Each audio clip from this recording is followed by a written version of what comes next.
여러분 혹시 이런 경험 있으신가요? 분명히 예전엔 쉽게 했던 일인데 요즘은 괜히 힘이 빠지고 계단 오를 때 다리가 후들거리고 심지어 평평한 길에서도 발이 걸려 넘어질 뻔한 적이요. 그게 단순히 나이 탓이라고 생각하셨나요? 오늘 이 영상을 보시고 나면 절대 그냥 넘기시면 안 된다는 걸 알게 되실 겁니다. 65세 이상이라면 지금 이 순간부터 꼭 알고 계셔야 할 이야기를 시작하겠습니다. 우리 몸의 근육은 30살을 넘기면서부터 조금씩 줄어들기 시작합니다. 처음에는 너무 천천히 줄어서 본인이 느끼기가 어렵습니다. 그런데 해마다 조금씩 사라지다 보면 60대, 70대가 됐을 때 그 차이가 눈에 띄게 드러납니다. 문제는 근육이 줄어드는 게 단순히 힘이 약해지는 데서 그치지 않는다는 점입니다. 넘어질 위험이 높아지고 넘어졌을 때 크게 다칠 수 있으며 심한 경우에는 그 한 번의 낙상이 삶 전체를 바꿔놓기도 합니다. 특히 우리나라에서도 65세 이상 어르신들의 낙상 사고는 매우 흔하게 일어나고 있으며 그 결과가 생각보다 훨씬 심각합니다. 오늘은 이 이야기를 차근차근 알려드리겠습니다. 근육이 줄면 어떤 증상이 나타나는지, 왜 근육이 줄어드는지, 그리고 어떻게 하면 막을 수 있는지 끝까지 함께 해주세요. 먼저 증상 이야기를 해드리겠습니다. 근육이 줄어들고 있다는 신호는 사실 일상 속에 이미 나타나고 있습니다. 그런데 많은 분들이 이걸 그냥 나이 드는 거라고 넘겨버리십니다. 오늘 알려드리는 신호들이 본인에게 해당되는지 하나씩 체크해 보시기 바랍니다. 첫 번째 신호는 걷는 속도가 느려지는 겁니다. 예전에는 남들과 보조를 맞춰 걸었는데 요즘은 뒤처지는 느낌이 드신다면 이건 단순히 기운이 없어서가 아닐 수 있습니다. 걷는 힘을 유지하려면 허벅지와 종아리 근육이 튼튼해야 하는데 이 근육들이 줄어들면 자연스럽게 걸음이 느려지고 보폭이 좁아집니다. 횡단보도를 건널 때 파란불이 빨리 바뀌어서 급하게 서두르신 적이 있으신가요? 그런 경험이 잦아지셨다면 꼭 눈여겨보시기 바랍니다. 두 번째 신호는 손 힘이 약해지는 겁니다. 뚜껑을 열거나 무거운 물건을 드는 게 예전보다 훨씬 힘들어졌다면 주의가 필요합니다. 손의 힘, 즉 쥐는 힘은 전체 근육 상태를 보여주는 중요한 지표 중 하나입니다. 의료 현장에서도 이 쥐는 힘을 측정해서 근육 상태를 평가하는 데 활용합니다. 세 번째 신호는 의자에서 일어날 때 손을 짚어야 하는 경우입니다. 예전에는 그냥 일어났는데 요즘은 팔로 짚어야만 일어날 수 있다면 허벅지 앞쪽 근육이 많이 약해진 겁니다. 이 근육이 약해지면 계단을 오르는 것도 바닥에서 일어나는 것도 점점 힘들어집니다. 네 번째 신호는 쉽게 피로해지는 겁니다. 조금만 움직여도 다리가 무겁고 쉽게 지치고 예전에는 가볍게 했던 일이 힘겹게 느껴진다면 이것도 근육이 줄어들고 있다는 신호입니다. 근육은 우리 몸의 에너지를 만드는 데도 중요한 역할을 합니다. 근육이 줄면 같은 일을 해도 몸이 더 힘들게 느껴집니다. 다섯 번째 신호, 이건 특히 중요합니다. 균형을 잡기가 어려워지는 겁니다. 지금 한번 해보세요. 눈을 감고 한 발로 서 보세요. 10초 이상 버티기 어려우시다면 균형 능력이 많이 떨어진 겁니다. 균형 능력이 떨어지면 평지에서도 발을 헛디디거나 미끄러질 위험이 높아집니다. 이 5가지 신호 중에 2가지 이상 해당하신다면 오늘부터 적극적으로 근육을 지키셔야 합니다. 그렇다면 왜 나이가 들면 근육이 줄어드는 걸까요? 원인을 정확하게 알아야 제대로 막을 수 있습니다. 첫 번째 원인은 우리 몸에서 만들어내는 근육 성장과 관련된 호르몬이 줄어들기 때문입니다. 젊을 때는 이 호르몬이 활발하게 분비되어 근육을 만들고 유지해 줍니다. 하지만 나이가 들수록 이 호르몬의 양이 줄어들고 그러면 근육을 새로 만드는 능력도 함께 떨어집니다. 이것은 자연스러운 노화 과정의 일부이지만 생활 습관으로 어느 정도 늦출 수 있습니다. 두 번째 원인은 단백질을 먹어도 근육으로 잘 만들어지지 않는 겁니다. 젊었을 때는 고기를 조금 먹어도 근육이 잘 생겼는데 나이가 들면 똑같이 먹어도 근육이 잘 만들어지지 않습니다. 이것은 몸의 단백질 활용 능력이 나이가 들면서 떨어지기 때문입니다. 그래서 어르신들은 젊은 사람들보다 오히려 단백질을 더 충분히 드셔야 합니다. 세 번째 원인은 활동량 감소입니다. 몸이 불편하거나 무릎이 아프거나 또는 특별한 이유 없이 외출이 줄어들면 자연스럽게 근육을 쓸 기회가 줄어듭니다. 근육은 쓰지 않으면 빠르게 줄어듭니다.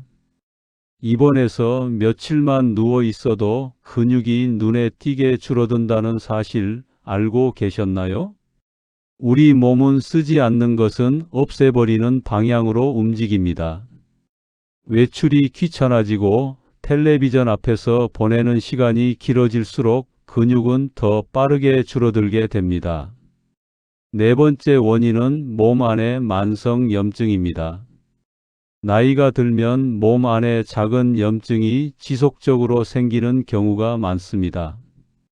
이 염증은 눈에 보이지 않지만 근육을 분해하는 데 영향을 줍니다. 당뇨, 고혈압, 비만 같은 만성 질환이 있으신 분들은 이 위험이 더 높습니다. 다섯 번째 원인은 영양 부족입니다. 나이가 들면 입맛이 없어지거나 소화가 안 돼서 잘 못 드시는 경우가 많습니다. 특히 고기나 생선 같은 단백질 식품을 잘 안 드시게 되는 경우가 많은데 이것이 근육 감소를 빠르게 만드는 큰 원인 중 하나입니다. 혼자 사시는 어르신들 중에 끼니를 대충 때우시는 분들이 많은데 이런 식습관이 장기적으로 근육 건강에 큰 영향을 미칩니다. 여섯 번째는 햇빛 부족으로 인한 비타민 D 감소입니다. 비타민 D는 뼈 건강에만 중요한 것이 아닙니다. 근육이 제대로 움직이는데도 꼭 필요합니다. 야외 활동이 줄어들면 햇빛을 통한 비타민 D 생성이 줄어들고 이것이 근육 기능 저하로 이어집니다. 일곱 번째는 수면 부족입니다. 잠을 잘 못 주무시는 분들도 주의가 필요합니다. 깊은 잠을 자는 동안 우리 몸은 근육을 회복하고 새로 만드는 작업을 합니다. 수면이 부족하면 이 과정이 제대로 이루어지지 않아 근육 건강에 나쁜 영향을 줍니다. 나이가 들수록 잠이 없어진다고 하시는 분들이 많은데 수면의 질도 근육 건강에 영향을 미친다는 점을 꼭 기억해 주세요. 이처럼 근육이 줄어드는 데는 호르몬, 영양, 활동량, 수면 등 다양한 원인이 복합적으로 작용합니다. 그렇기 때문에 근육을 지키려면 한 가지만 바꾸는 게 아니라 생활 전반을 함께 바꿔야 합니다. 그렇다면 가장 중요한 질문입니다. 어떻게 하면 근육을 지키고 낙상을 예방할 수 있을까요? 아직 늦지 않았습니다. 지금부터 실천하면 충분히 달라질 수 있습니다. 첫 번째는 단백질을 충분히 드시는 겁니다. 전문가들은 나이 드신 분들이 몸무게 1kg당 하루 1g에서 1.2g 정도의 단백질이 필요하다고 이야기합니다. 예를 들어 몸무게가 60kg이라면 하루에 약 60에서 70g 정도의 단백질이 필요한 셈입니다. 달걀 하나에 단백질이 약 6g, 두부 한 모에 약 10g, 닭가슴살 100g에 약 23g 정도 들어 있습니다. 한 끼에 몰아서 드시는 것보다 아침, 점심, 저녁 세 끼에 골고루 나눠서 드시는 게 훨씬 효과적입니다.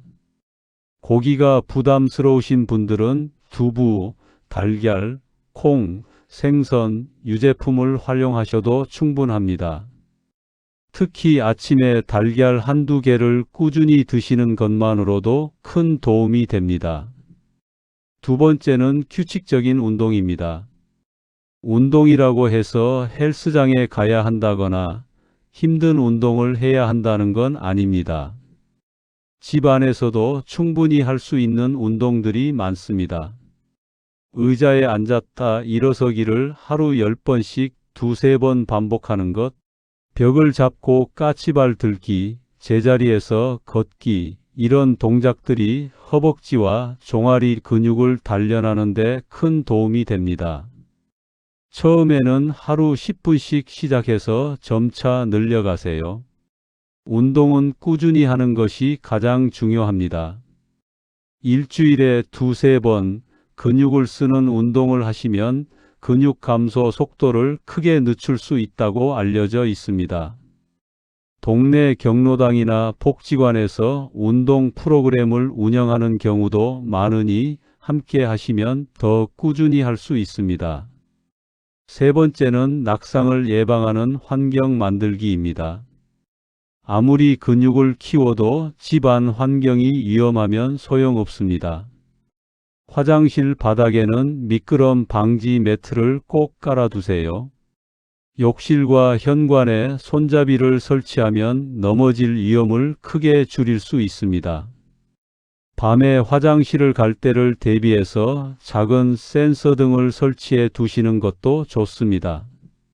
어두운 곳에서는 발이 걸려 넘어지기 쉽거든요. 문턱이나 전선, 카펫, 모서리처럼 발에 걸릴 수 있는 것들도 정리해 두세요. 슬리퍼도 중요합니다.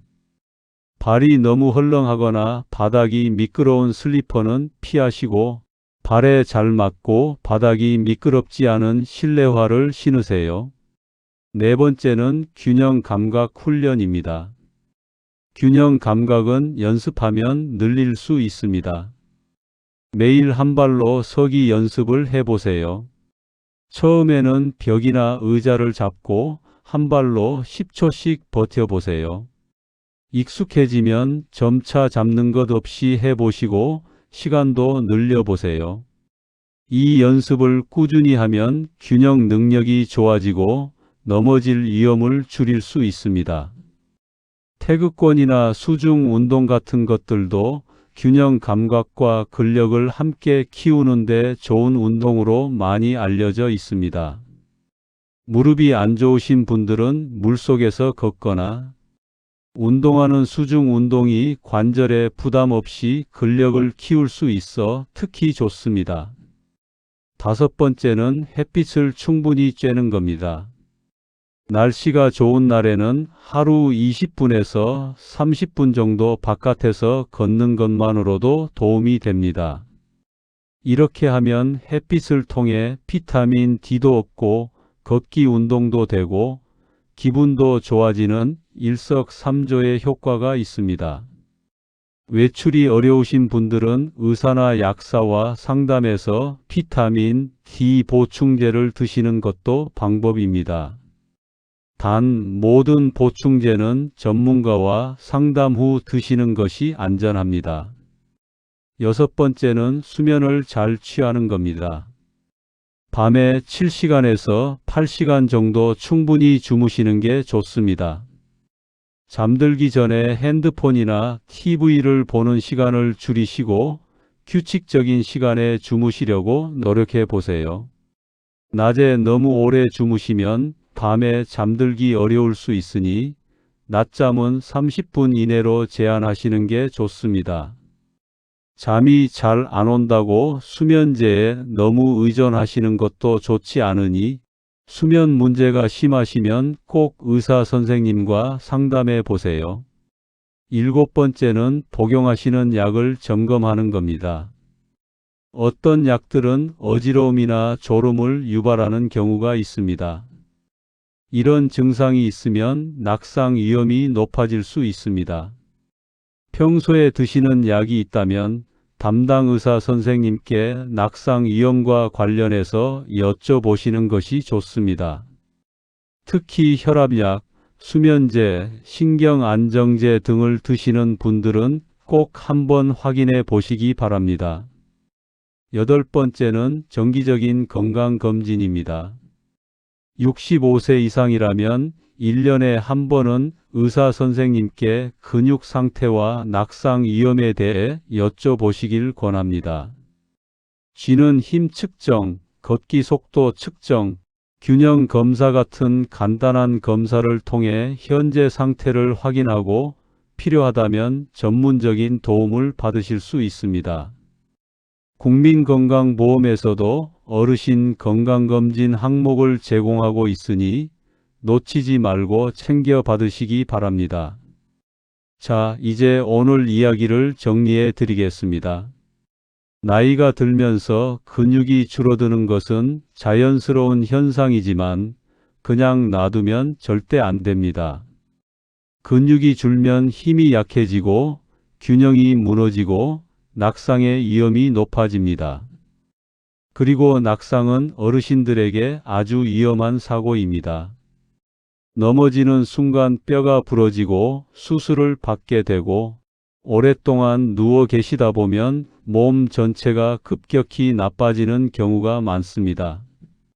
오늘 알려드린 핵심을 다시 한번 정리하면 이렇습니다. 걸음이 느려졌거나 손 힘이 약해졌거나 쉽게 지치거나 균형 잡기가 어렵다면 지금 근육이 줄어들고 있다는 신호입니다. 원인은 호르몬 감소, 단백질 활용 능력 저하, 활동량 감소, 영양 부족, 수면 부족 등 여러 가지가 함께 작용합니다. 해결책은 단백질 충분히 드시기, 꾸준한 운동, 균형 감각 훈련, 안전한 환경 만들기, 충분한 수면, 정기적인 건강검진입니다. 어느 하나도 어렵지 않습니다. 오늘 영상을 보신 것 자체가 이미 첫 번째 걸음을 내디디신 겁니다. 내일부터 달걀 하나 더 드시는 것, 의자에서 10번 일어났다 앉기, 이것부터 시작해 보세요. 작은 실천이 쌓이면 분명히 달라집니다. 여러분의 건강한 일상을 진심으로 응원합니다. 이 영상이 도움이 되셨다면 좋아요와 구독 버튼을 눌러주세요. 주변에 65세 이상 부모님이나 어르신이 계신다면 이 영상을 꼭 공유해 주세요. 다음 영상에서도 여러분의 건강에 꼭 필요한 정보로 찾아오겠습니다.